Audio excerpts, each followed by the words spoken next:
dapat izin. Ya, kalau semua orang anggaran dipotong ya pasti semuanya nggak setuju. Itu normal.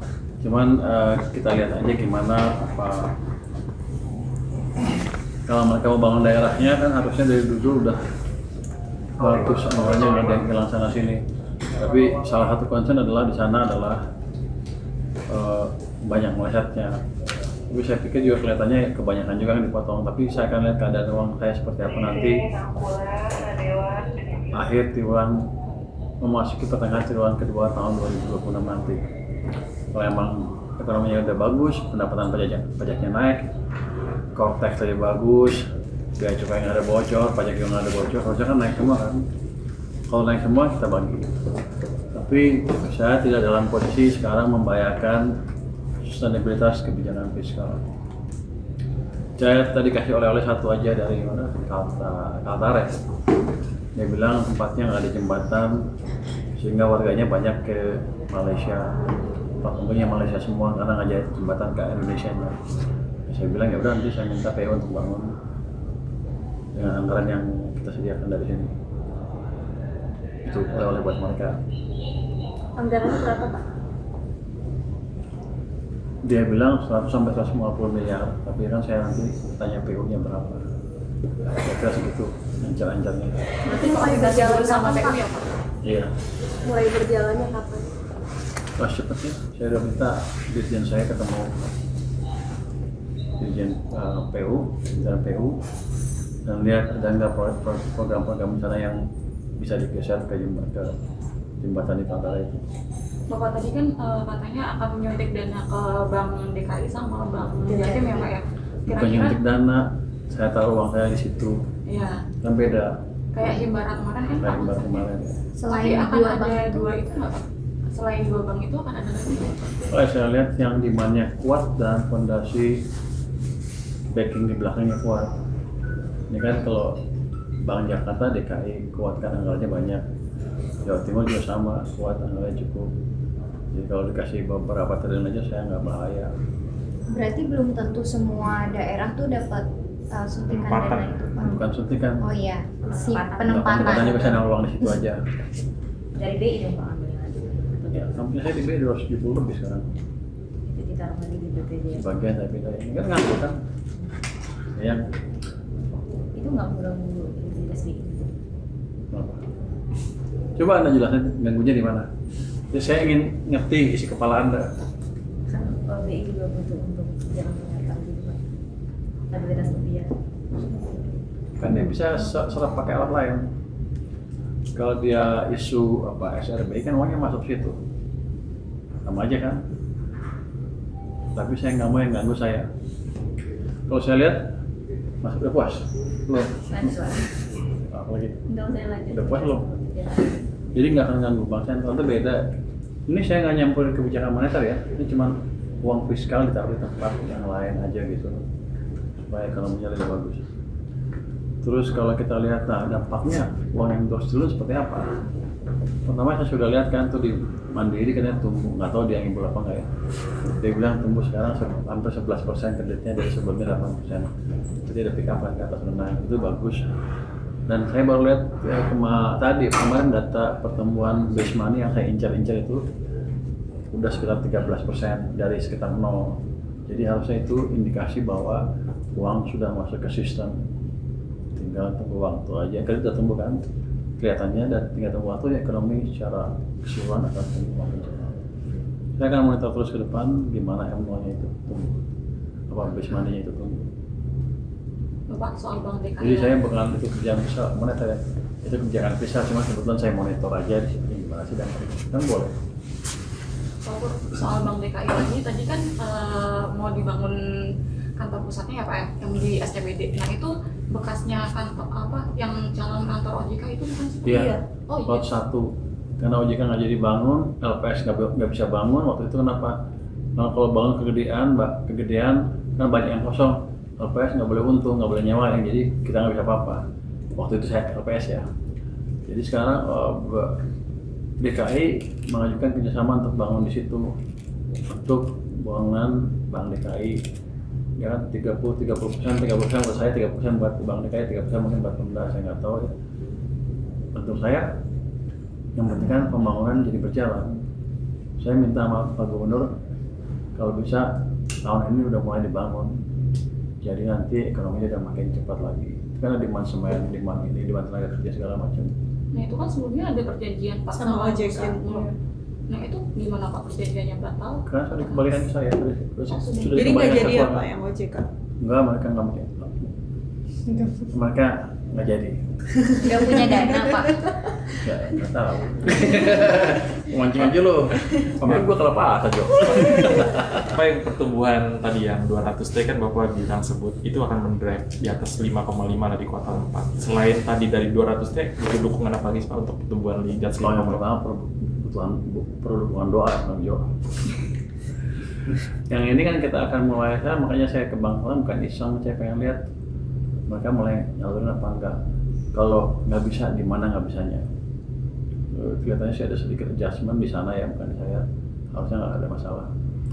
Terus nanti yang lain saya akan mulai datangin kan, kayak ke pabrik rokok itu kan sebetulnya di bottlenecking. Rokok, pajak saya perbaiki nanti, sedang Cortex mungkin 1 bulan selesai. Yang orang bilang nggak mungkin, saya kirim ahli saya, ahlinya tuh bukan dari luar negeri, ahli luar tuh ahli luar dari keuangan, luar keuangan. Orangnya jago, udah bilang, dia bilang bisa 1 bulan ini, 2 minggu lagi, 15 hari lagi berarti kan. Kemungkinan ya kalau masih sedikit kan nggak apa-apa, tapi kelihatannya udah clear. Biaya cukai akan kita ini cek lagi, nanti saya akan random ke tempat lah beberapa biaya cukai. Kita lihat. Yang penting distorsi ke pasar hilang, jadi barang-barang selundupan itu nggak ada lagi. Saya akan nanti lihat industri tekstil di sini di pasar. Di pasar kan katanya saya pernah ikut tuh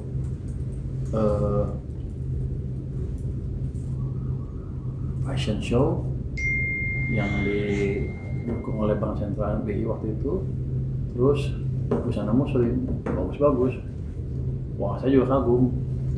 Tapi nggak lama saya dengar 99% busana muslim di sini dikuasai oleh produk-produk Cina. Kan jadi lucu. Kita belaga bagus, yang kuasai pasar sama. Nah, kalau persaingan normal mungkin saya nggak bisa apa-apa. Tapi yang ilegal itu saya akan beresin. Supaya industri tekstil lokal maju, garment lokal maju, baju-baju ini mereka maju, kita maju. Itu jadi saya nggak akan ngasih pasar kita ke negara lain tanpa perlawanan itu. Nanti kita panggil liputan. Saya nggak harusnya ketemu pengusaha juga nanti nggak lama. Pak, Apindo juga. Pak, tadi salah satu gubernur mengusulkan gaji ASN daerah itu untuk ditanggung oleh pemerintah pusat, Pak. Sekiranya komentarnya bagaimana, Pak? Oh, belum kita khususkan. Kalau dia minta semuanya ditanggung saya, itu normal, permintaan normal. Tapi kan kita hitung kemampuan APBN saya seperti apa. Apalagi ini kan 9 bulan pertama kan ekonominya melambat. Ya naik turun, tapi cenderung turun terus kan. Jadi kalau diminta sekarang ya pasti saya nggak bisa, kecuali saya tembus rasio defisit ke PDB di atas 3%. Tapi nanti yang ribut, Bloomberg ada, Reuters nggak ada, mereka yang ribut. Mereka akan bilang Indonesia tidak perlu, dan walaupun Amerika semuanya gitu ya, mereka akan nunjuk saya menteri nggak becus. Jadi saya jaga itu, saya jaga semuanya dulu. Saya optimalkan belanja, saya optimalkan pendapatan, saya hilangkan gangguan di bisnis. Kan lagi kita buat kok, lagi sedang kita buat tim percepatan program pembangunan kan. Di situ nanti ada, salah satunya ada di bottlenecking. Nanti di bottlenecking kan seru. Saya akan terima pengaduan dari semuanya, pebisnis. Saya akan rapat 1 hari dari pagi sampai sore. Putusin satu kasus, sehari bisa 6-7 kasus. Itu akan menarik sekali. Anda boleh dengar nanti. Soal serapan dana FPD berarti sikap Bapak tegas sebagai tegal. Loh, bukan tegas, orang yang nggak dipakai, uang yang nggak dipakai kita ambil, enak aja. Terus ngapain lu jadi situ? Bukan tegas, nggak tegas. Saya diem misalnya nggak diserap ya, di situ nongkrong. Kalau dia serap kan habis. Kalau nggak serap ya dia mau gua tegas nggak tegas, pokoknya nggak pakai di situ. Saya ambil satu tempat lain.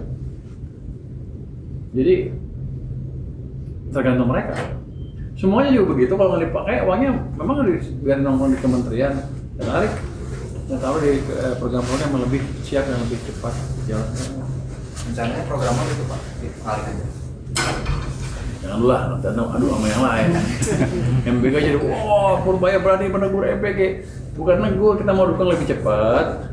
Nanti kalau nggak bisa uangnya saya ambil, kan fair. Karena kan banyak situ uang yang cukup. Daripada nganggur, saya bayar utang, bayar bunga, tapi nggak dipakai kan rugi. Dana untuk stimulus tambahan Pak yang kuartal 4 itu mau diambil dari mana Pak? Nah, nanti mau diomongin sama Menko ya? Tunggu deh dari Menko, jangan saya duluan. Pak, soal pendirian BPN itu udah ada update-nya belum Pak? Soalnya kan sudah masuk ke dalam rencana kerja pemerintah 2025 Nggak Pak. tahu, biar aja kalau dibangun. Tapi saya pikir sih biar aja sampai sekarang. Pak Iqbal, soal dirjen pajak ada isu memecat itu Pak, itu seperti apa Pak? Ya, memecat, jadi pecat. Karyawannya yang kurang. Jadi mungkin dia nemuin orang-orang yang menerima uang yang nggak bisa diampunin lagi, dipecat, biar aja. Kita lakukan pembersihan di situ. Message-nya adalah ke teman-teman pajak yang lain, sekarang bukan saatnya main-main lagi. Pak, kemarin kan ke Bea Cukai di Soekarno-Hatta itu Pak, pas lagi ngecek itu gimana Pak, banyak yang ini ya, dibawa email iPhone 17 gitu Pak, apa gimana? Ada beberapa, dia bilang saat, tapi yang saya lihat bukan iPhone loh. Mereka juga beli apa yang biasa bukan Apple. Android juga sama, banyak juga situ. Sehari bisa berapa? Dia bilang kemarin ya. Lupa saya hanya 80 kalau nggak salah sehari. Nggak banyak-banyak amat, tapi prosesnya cukup cepat. Kenapa Anda mau beli? Kembali lagi ke pertemuan kepala daerah tadi Pak, maksudnya penegasan kan emang tadi mayoritas banyak yang dia protes kan yang tinggal di Pulau. Cuman ada penekanan dari Menkeu maksudnya kan kemarin Pak Bupres singgung penyelewengan dana lah ke depan kalau mau gede segala macam, arahan yang lebih ini berapa? Jadi ini semuanya tergantung kepada kepala daerahnya lagi nanti ke depannya. Saya kan ke pemerintahan baru, image mereka kan kurang bagus kan di mata pemimpin-pemimpin di atas kelihatannya. Jadi kalau mereka bisa perbaiki image itu ya nggak ada keberatan, bukan desentralisasi jalan lagi, bukan sentralisasi lagi. Cuman sekarang sebenarnya dari uang nggak berkurang, 1.300 triliun dilempar ke daerah. Cuman prosesnya belum terlalu dibelanjakan daerah oleh pusat ya. Cuman prosesnya belum terlalu clear sehingga mereka juga bertanya-tanya apa betul uang itu masuk ke daerah. Nanti kita cek seperti apa sebetulnya. Iya, ceknya maksudnya ada dorongan tim dari pusat apakah ke daerah, kayak apakah nanti ke depan mereka akan sengaja leha-leha kalau memang anggaran jadi potong, anggaran gue dipotong segala macam gitu Pak, gimana Pak? Terus saya nggak monitor akhir tahun seperti apa, sampai akhir tahun seperti apa penyampaian anggarannya. Nanti kalau banyak sisa juga ya udah masih tambah. Cukup 43 T aja nih. Tapi kalau emang bagus dan emang pembangunannya bagus, tepat waktu dan nggak ada temuan-temuan yang patut dipertimbangkan apa sih? Karena kan mereka protes. Ini kan desentralisasi hasil dari reformasi, kenapa hilang lagi? Kenapa mau jadi sentralisasi? Saya nggak tahu pandangan politik seperti apa. Saya kan cuma Menteri Keuangan juru bayar atau Figro. Kalau gini saya berselingkuh, saya cuma juru bayar yang ngerti. Tapi pada dasarnya tergantung mereka sendiri mau seperti apa ke depan. Kalau mereka bagus, mereka bisa meyakinkan pimpinan kan. Saya juga punya senjata tambahan untuk menjelaskan bahwa hal itu seperti ini lagi. Ya mungkin desentralisasi nggak jelek-jelek amat, tapi pelaksanaan selama kemarin-kemarin mungkin ada image, ada kesan kurang bagus. Ada kesan ya, saya nggak tahu. Siapa Pak yang ngomong, Pak Gubernur mana yang tadi ada upaya? Semuanya ngomong. Anda yang mau ngomong apa? Semuanya ngomong tuh, nggak mau ketinggalan. Anda mau nanya apa? Ada beberapa yang bilang ini mengganggu stabilitas daerah dan mengganggu NKRI segala macam. Saya bilang sih ya, Anda beresin aja dulu belanjanya dan buat kesan yang baik. Bukan saya yang berkeputusan. Di DPR di atas sana. Nanti baru bisa dibalik lagi arahnya ke arah desentralisasi. Pak, mau tanya dong Pak terkait dengan ternyata penerbitan saham untuk pendanaan awal tahun. Nih, Reuters siapa? Tuh, Reuters siapa? Oh, yang di mana-mana, lama loh. Reuters kan? Bloomberg, Reuters kan? Reuters tadi telat. Jangan nanya dia. Selesai. Makasih semuanya. Wassalamualaikum.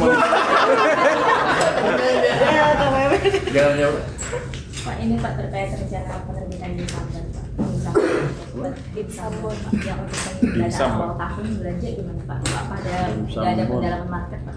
Dimsum pasti di Cina ya? Dimsum di mana? Oh, saya nggak tahu. Saya belum dilakukan yang mana kuasanya. Kalau saya bilang sih, di sini masih banyak cukup dana. Kalau bisa ciptakan optimisme seperti ini dengan bantuan teman-teman ya, bisa manfaatkan dana dalam negeri dulu. Berarti nggak perlu narik. Kalau poin itu kalau pasti dibalasnya dengan berapa dolar yang kita butuhin untuk bayar sehingga masuknya untuk membandingkan dolar tadi sehingga tidak mengganggu nilai tukar secara berlebihan. Tapi yang bagus kan kalau kayak Jepang kan mungkin 95% atau lebih bondnya dikuasai oleh investor domestik mereka. Jadi gejolak dunia nggak berpengaruh ke bond market. Ini kan sekarang asing udah makin turun tinggal 4% sekarang ya. Mungkin di satu sisi jelek katanya asing kabur, di sisi lain berarti sisanya kan domestik. Artinya apa? Kita bisa kendalikan stabilitas pasar bond dengan lebih baik. Kalau mau ya.